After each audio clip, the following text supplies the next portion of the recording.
అందరికీ నమస్కారం. కేంద్ర బడ్జెట్లో రాష్ట్రాలకి తీవ్రమైన అన్యాయం జరిగింది. సౌత్ ఇండియాకి మొత్తం మీద ఈ 11 సంవత్సరాలన్నర కాలంలో అనేక చోట్ల బడ్జెట్లు పెట్టినా కానీ కేవలం ఉత్తర భారతదేశానికి ఢిల్లీ, బాంబే లాంటి చోటకి, గుజరాత్కి ఎక్కువ నిధులు కేటాయించారు. ఇప్పుడు కూడా తెలుగు రాష్ట్రాలకు అన్యాయమే జరిగింది. పక్క ఆంధ్రప్రదేశ్కి మట్టికి అమరావతికి కొంత కేటాయింపులు జరగడం జరిగింది. తెలంగాణ మట్టికి తీవ్రంగా అన్యాయం జరిగింది. ఇక్కడ దాదాపు 17 మంది పార్లమెంట్ సభ్యులు ఉన్నారు, 7 అధికార పార్టీ సభ్యులు ఉన్నారు, 7 రాష్ట్ర ప్రభుత్వం అధికార పార్టీ సభ్యులు ఉన్నారు. వీళ్ళు నిధుల చేటలో పూర్తి విఫలమయ్యారనే చెప్పవలసిన పరిస్థితి ఏర్పడింది.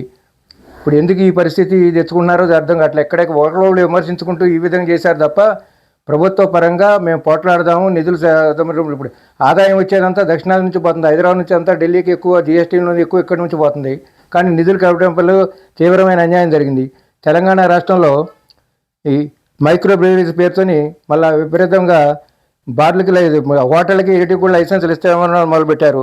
4,600 కోట్లు ఇప్పటి వరకు ఈ కంపెనీలకి వీళ్ళు అప్పు ఉంది. ఏది లిక్కర్ కంపెనీలకు వీళ్ళు అప్పు ఉంది రాష్ట్ర ప్రభుత్వం. తిరిగి వాటిని భర్తీ చేసుకోవడానికి ఏం చేస్తున్నారంటే మళ్ళీ మైక్రో బ్రెవరీస్ పేరుతోని ప్రతి హోటల్కి, బార్లకు కూడా లైసెన్స్ ఇస్తున్నారు. అంటే బీర్లు వీళ్ళే తయారు చేసుకోవచ్చని ప్రతి వాళ్ళ దగ్గర ₹1,00,000 తీసుకొని అన్ని టౌన్లో, సిటీల్లో పెట్టాలని మళ్ళీ ఏర్పాటు చేస్తున్నారు. అంటే తాగుబోతులు చేసి ప్రభుత్వం గుంజుకోవడానికి ఆలోచిస్తుంది. ఏమీ వనరులు సమకూర్చుకోవట్లేదు వాటి వరకు కూడా. అంటే కేవలం ఎక్సైజ్ మీదనే డిపెండ్ అయ్యి ప్రభుత్వం నడుస్తున్నట్టు ఉంది కూడా. ఇప్పుడు కూడా ఈ మైక్రో బ్రెవరీ పేరుతో కూడా మళ్ళీ దంచుకునే ఏర్పాటే చేస్తున్నారు. ఇవాటి వరకు 420 హామీలు అన్నారు, 6 గ్యారంటీలు అన్నారు. ఇవాళ వరకు ఏది ఫుల్ఫిల్గా అమలు చేయలేదు. మేడారం జాతర అని పెట్టారు. మేడారం జాతర భారీ ఎత్తున కార్యక్రమాలన్నీ అడ్వర్టైజ్మెంట్లు భారీ ఇచ్చుకున్నారు. అడ్వర్టైజ్మెంట్లు ఇచ్చి అక్కడ మౌలిక సదుపాయాలు ఏమీ సమకూర్చలేదు. ఫ్రీ బస్సు మూలాన ఆడవాళ్ళు ఎక్కువ ఎత్తు వస్తారని ప్రభుత్వం అనుసరించినప్పుడు దానికి పట్టిన సౌకర్యాలు పెట్టకపోవటం వల్ల భక్తులందరూ నానా ఇబ్బందులు పాలయ్యారు. మంచినీళ్ళ సౌకర్యం లేదు, టాయిలెట్ సౌకర్యం లేదు, కిలోమీటర్ల పాటు నడకడైంది. తగిన రవాణా సౌకర్యం కూడా ఏర్పాటు చేయలేదు, మంచినీళ్ళ సౌకర్యం ఏర్పాటు చేయలేదు. అక్కడ దర్శనానికి కూడా మంత్రులకి ఆళ్ళవారికే చూసుకున్నారు తప్ప మిగతా వాళ్ళకందరికీ ఏమీ చేయలేదు. మెయిన్ స్ట్రీమ్ మీడియా, ఈ మీడియా కూడా వాళ్ళ వంత కొట్టే ప్రభుత్వానికి ఏదంటే అదే వంత కొట్టే పనులే చేయటం మొదలుపెట్టింది. వాళ్ళ అవసరం కోసం, వీళ్ళ అవసరం కోసం మీడియా కూడా తగులు పెట్టే కార్యక్రమం చేస్తుంది ఇక్కడ రాష్ట్ర ప్రభుత్వాన్ని కూడా.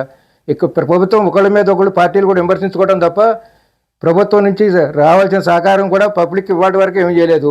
మున్సిపాలిటీ ఎలక్షన్లు అన్నారు, మున్సిపాలిటీ ఎలక్షన్లు ఇవాటి కూడా సత్తుపల్లి జిల్లాను ఏర్పాటు చేస్తామన్నారు. సత్తుపల్లి జిల్లా ఇవాటి వరకు అదే కల్లూరులో ప్రియాంక గాంధీతో హామీ ఇప్పించారు, బట్టివరక మర్లపాడులో హామీ ఇచ్చారు.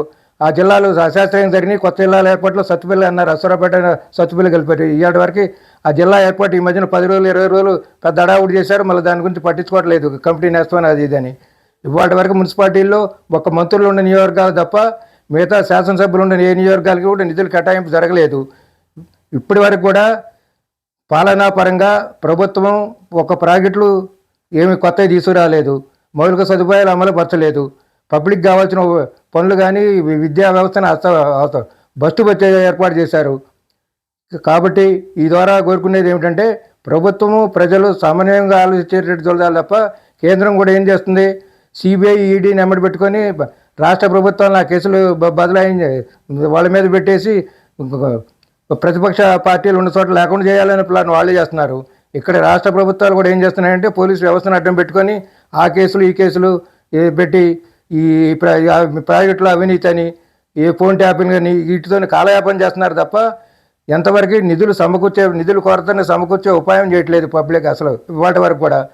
దీన్ని ప్రభుత్వం పరంగా చేయాల్సిన పనులు చేయక మీడియా కూడా అంతకంటే వంతలు పడుకుంటే ఇష్టం వచ్చాడు. మెయిన్ స్ట్రీమ్ మీడియా, దాని తోడు సోషల్ మీడియా కూడా ప్రభుత్వానికి కొన్ని పార్టీలకు వంత కొట్టుకుంటూ వీళ్ళ తగులు పెట్టే ఏర్పాటు కూడా చేసింది. తెలుగు రాష్ట్రాలు కూడా విడిపోయిన తర్వాత వీళ్ళకు కూడా సమన్వయంలోకి ఒకప్పుడు తెలుగు రాష్ట్రాలకు మంచి పేరు ఉండే ఢిల్లీని నాశనం చేసి వదిలిపెట్టారు. వాటికి కూడా వీళ్ళు తగులు పెట్టుకొని దీన్ని హైలైట్ చేసే మొదలుపెట్టింది. అంటే నిధులు విడదీసి పాలించినట్టే కేంద్ర ప్రభుత్వం చేస్తుంది. వాటికి కూడా ఇప్పటి వరకు కూడా చేయాల్సింది ఏంటంటే ఇరిగేషన్ ప్రాజెక్టుల మీద దృష్టి పెట్టలేదు, మౌలిక సదుపాయాల మీద దృష్టి పెట్టలేదు. గ్రామీణ వ్యవస్థ అస్తవ్యస్తం అయిపోయింది. మున్సిపాలిటీలు కూడా పరిస్థితి కూడా అస్తవ్యస్తం అవుతుంది. నీటి సౌకర్యం లేదు, తాగునీటి సౌకర్యాన్ని కూడా వాటి వరకు కూడా ఎందుకు చేయటం లేదు అని అడిగేవాళ్ళు కూడా కనపట్లేదు. కాబట్టి ఇటు మీ ద్వారా షేర్ చేయాల్సిందిగా కోరుకుంటూ ఇటు భీమిరెడ్డి బుల్లారెడ్డి.